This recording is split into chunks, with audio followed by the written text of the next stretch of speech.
हम तुम्हारी सुनने वाले नहीं हैं।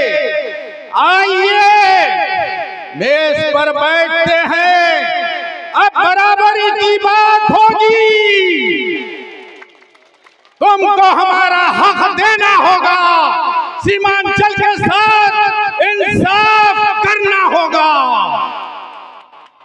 ये वक्त आने वाला है, काबिले मुबारकबाद है आप। वो घुमंडी लौंडा भी आएगा जो आज संसद रत्न, हिंदुस्तान के काबिल तरीन संसद रुकन, जिनकी बात ऐवानों में सुनी और कबूल की जाती है, मेरे कायद पर उंगली उठाने वाला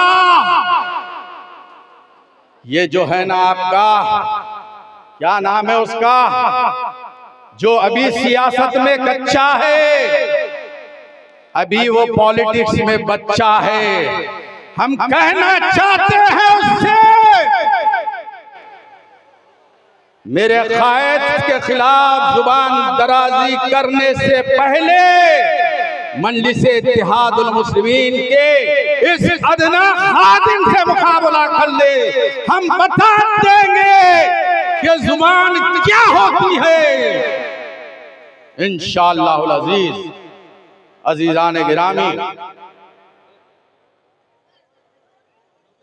हिंदुस्तान की सरजमीन पर आजादी के बाद से मुख्तलिफ अदवार में इंतखाबात होते हैं।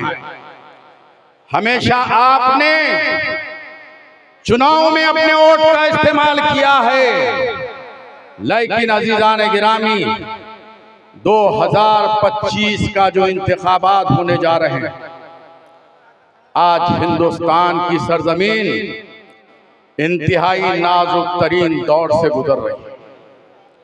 जो मुल्क सेकुलरिज्म के नाम पर, बाबा साहब अंबेडकर के दस्तूर के नाम पर, जमहूरियत के नाम पर, सेकुलरिज्म के नाम पर, भाईचारगी के नाम पर, गंगा जमनी तहजीब के नाम पर जो मुल्क बना था, आज उस मुल्क के ताने बाने को बिखेरने की नापाक कोशिशें की जा रही हैं।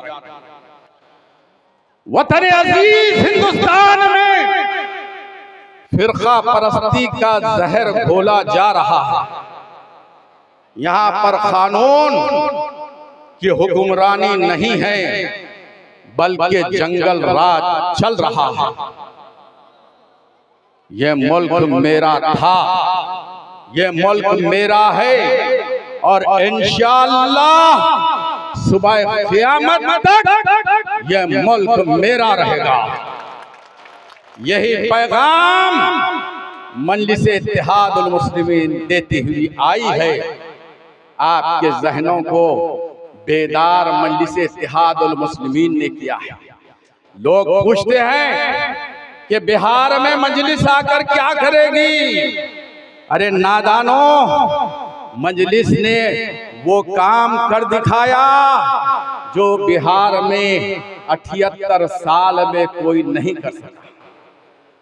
इसलिए आज बिहार, खुसूसन सीमांचल के हम नौजवान, बुजुर्ग और मेरी माँ और बहनों की जबान पर एक ही बात है कि अब हम ताबेदारी नहीं करेंगे, बल्कि अब हम तुम्हारा गिरेबान पकड़कर हमारी आबादी के हिसाब से हिस्सेदारी हासिल करेंगे।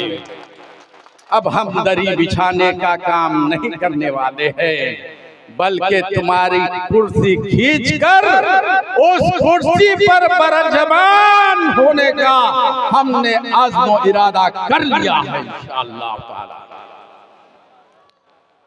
अज़ीज़ान मोहतरम, आज जब इनकी कुर्सी खिसकती हुई नजर आ रही है, इनके पास से आज जब इख्तिदार छूटता हुआ नजर आ रहा है, तो मजलिस इत्तेहादुल मुस्लिमीन पर बेबुनियाद इल्जामात लगाए जा रहे हैं। मजलिस के खिलाफ साजिशें की जा रही है, सरकारी मिशनरी को इस्तेमाल किया जा रहा है।